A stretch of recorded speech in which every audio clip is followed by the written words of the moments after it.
Vous avez lu des livres sur la parentalité bienveillante, vous avez regardé des vidéos, vous avez vraiment essayé de comprendre, de changer, de faire autrement.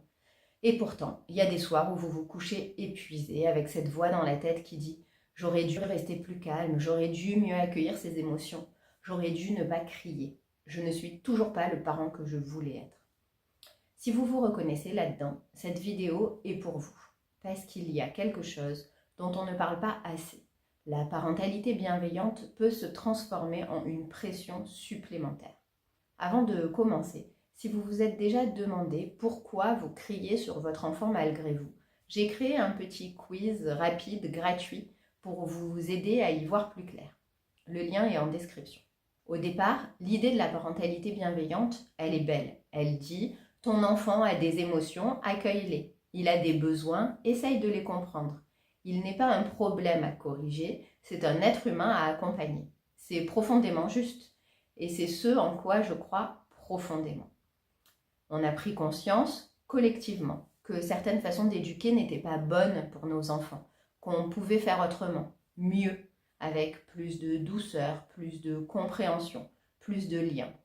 Mais avec cette prise de conscience est arrivé quelque chose d'inattendu, un poids. Le poids de la responsabilité. Parce qu'on sait maintenant ce que ça fait à un enfant de ne pas se sentir compris, de ne pas se sentir en sécurité, de grandir avec des blessures émotionnelles non soignées. Et du coup, quand on n'y arrive pas, quand on crie, quand on perd patience, on a peur. Peur que ça laisse des traces, peur que nos imperfections, nos moments de débordement, nos mauvais jours abîment quelque chose en eux. Cette peur est humaine et elle vient de l'amour.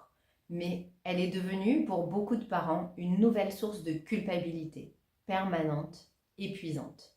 Je vois ça souvent. Des parents qui ont vraiment essayé d'intégrer toute cette connaissance, qui connaissent les concepts, qui font des efforts réels et qui pourtant se sentent encore plus perdus qu'avant.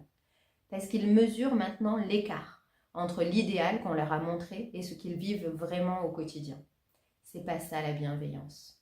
Et je pense qu'il y a quelque chose qu'on n'a pas assez dit dans tout ce mouvement. On a beaucoup parlé des besoins de l'enfant et c'est juste, mais on a oublié de dire que l'adulte, lui aussi, a des besoins, que l'adulte, lui aussi, a des émotions qui débordent parfois et que montrer ça à son enfant, se tromper, le reconnaître, revenir, c'est pas échouer, c'est lui donner l'un des plus beaux exemples qu'on puisse lui offrir. La bienveillance, c'est pas une performance, c'est pas une liste de cases à cocher. C'est pas sourire quand on a envie de pleurer ou rester calme par obligation quand tout déborde en vous. Ce que j'observe, c'est que beaucoup de parents bienveillants se sont perdus en chemin. Ils ont tellement intégré les besoins de leurs enfants qu'ils ont oublié les leurs. Ils accueillent les émotions des enfants, mais ils n'ont plus le droit d'avoir les leurs. Ils posent des limites pour leurs enfants, mais ils n'en posent plus pour eux-mêmes. Et un parent qui s'oublie complètement, c'est pas un parent apaisé. C'est un parent épuisé, qui attend d'exploser. Il y a quelque chose que je voudrais que vous reteniez. La parentalité bienveillante, dans son sens profond, ça commence par être bienveillant envers vous-même, pas en dernier, en premier, parce qu'on ne peut pas donner ce qu'on n'a pas. On ne peut pas transmettre la douceur si on ne se l'accorde pas.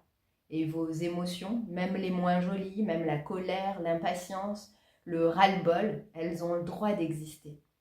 Elles ne font pas de vous un mauvais parent, elles font de vous un être humain. Et un être humain qui essaye, qui se remet en question, qui cherche à faire mieux, c'est déjà beaucoup.